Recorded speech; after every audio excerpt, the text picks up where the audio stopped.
due to Section 24, one strategy that's been gaining a lot of attention on property tribes is holiday lets, because they are not affected by Section 24.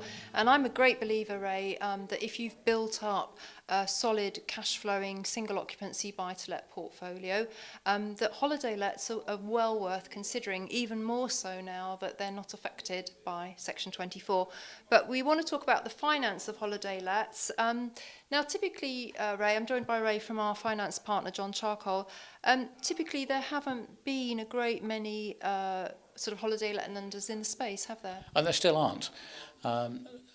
Again, for the reason you've just said, if they become more attractive, I think we may see more lenders come into this space. But lenders do see holiday lets as being more risky. You obviously haven't got the guaranteed income. And I think particularly for somebody who has got a normal AST type portfolio and is thinking of converting one or more property to a holiday let, they do need to do their research very carefully, because a property that might let really well on an AST may or may not get a good return on holiday lets. And of course, from a lender's perspective, they need to be comfortable that there's going to be sufficient income to service the mortgage. Now, some clients may have got some earned income or other income that will give the lender some comfort. But if we're looking at supporting the mortgage purely from the income from a holiday let, lenders are going to be looking for robust information to justify that. So the easiest type of case is somebody who has had a holiday let property for 2 or 3 years, can provide accounts showing what the income is, and then either it fits or it doesn't. But for somebody who is about to either acquire a property with a view to using it for holiday lets, or going to convert a property that previously was let out on an AST, then they're going to have to demonstrate to a lender that actually the demand is there. And that may not be easy. And of course, if you have got an ordinary buy-to-let mortgage on a property and you use it for holiday lets, you're going to be breaking the mortgage conditions. So it's not as if you can say, oh, well, I'll try out the holiday lets, see if it works, and then if it does, I'll remortgage. So it is a difficult situation.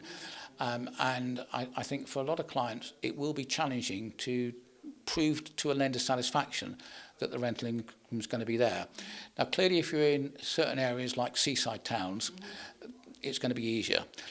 But I would suggest that people shouldn't underestimate the difficulty of demonstrating as a first-time holiday let owner to a lender that actually the mortgage is going to be affordable. Oh, that's interesting. So one thing that somebody could do is buy a going concern, and then they would have a track record of the income of the property, and they could get that from the vendor and use that as part of their application? Absolutely they could. If you buy a property that has previously been let out on a holiday let basis, then even though you weren't doing the letting, that would still be regarded by a lender as good evidence of the demand. So that would certainly be one good way forward.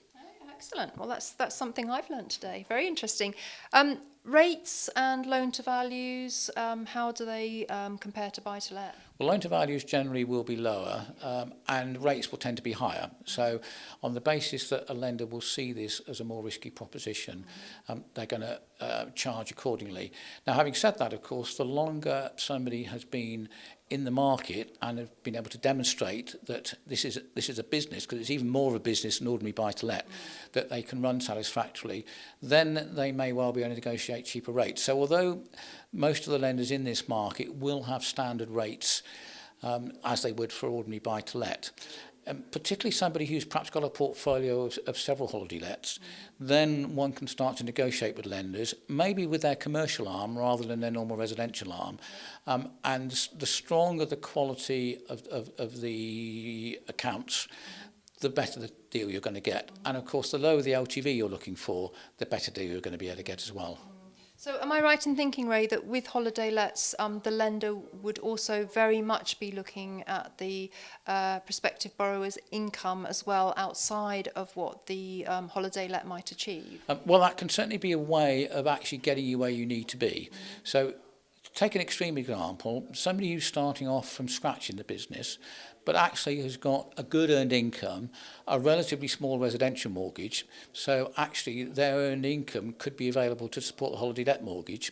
There are some lenders who would take the earned income into account, and therefore the fact you can't demonstrate that the rental income is going to be sufficient may not be a problem. So again, different people are going to be in different situations, but the more surplus earned income you've got, the better, absolutely. And would lenders, holiday let lenders, would they consider income generated by a standard buy-to-let portfolio as well, or would they discount that income? Well, again, some might. I mean, where a lender is looking at income from a source other than the property that is being mortgaged, whether it's a holiday let property on the basis we've just discussing, or an ordinary buy-to-let property, and lenders take this other income into account, it's known as top slicing. And there are, some lenders, a minority, but there are some who will do that. So again, for a client who needs that, there are lenders out there who we could deal with. Fantastic. So the whole team here at John Charcol is ready to take calls from the Property Tribes community. If you're interested in raising a holiday let mortgage, you've got a lot of experience in this area and you've access to all of the lenders that are in this space, and it's well worth giving the team a call and asking their advice if holiday lets is an area that you're thinking of expanding into. So thank you very much for talking to me on this topic, Ray. Very interesting.